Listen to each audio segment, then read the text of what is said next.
క్రీస్తునందు ప్రియమైన దేవుని జనాంగమా, మన ప్రభువైన యేసుక్రీస్తు వారి ప్రశస్తమైన నామములో మీ అందరికీ శుభములు, ఆశీర్వాదాలు తెలియచేస్తూ ఉన్నాను.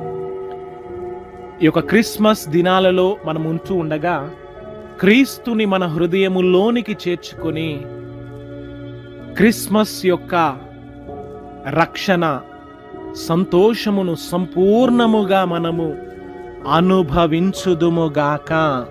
ఆమెన్. మరి సంవత్సరము ముగించబడుతూ ఉంటున్నది.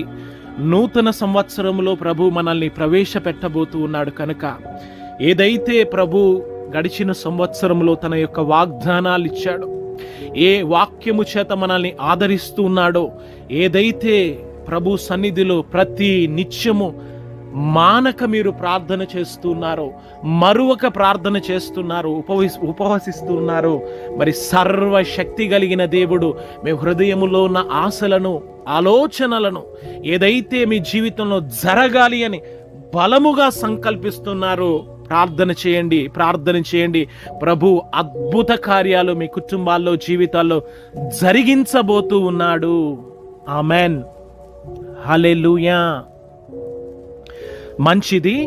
ఈ యొక్క ప్రాముఖ్యమైన సమయంలో దేవుని యొక్క వాక్యాన్ని మనము ధ్యానించబోతున్నాం కనుక కొద్ది నిమిషాలు మరి వాక్యము వైపు మన ప్రాణ, ఆత్మ, దేహములను మనము సిద్ధపరచుకుందాం. ఆమెన్. పరిశుద్ధ గ్రంథమైన బైబిల్లో నుంచి మొదటి యోహాను రాసిన పత్రిక 1వ అధ్యాయము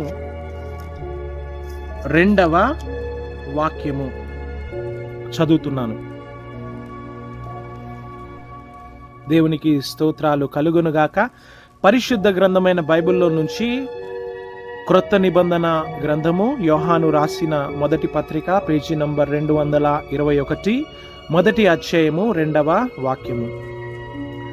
ఆ జీవము ప్రత్యక్షమాయెను, తండ్రి యొద్ద నుండి మాకు ప్రత్యక్షమైన ఆ నిత్య జీవమును మేము చూచి ఆ జీవమును గూర్చి సాక్ష్యమిచ్చుచు దానిని మీకు తెలియపరచుచున్నాము. ఆమెన్.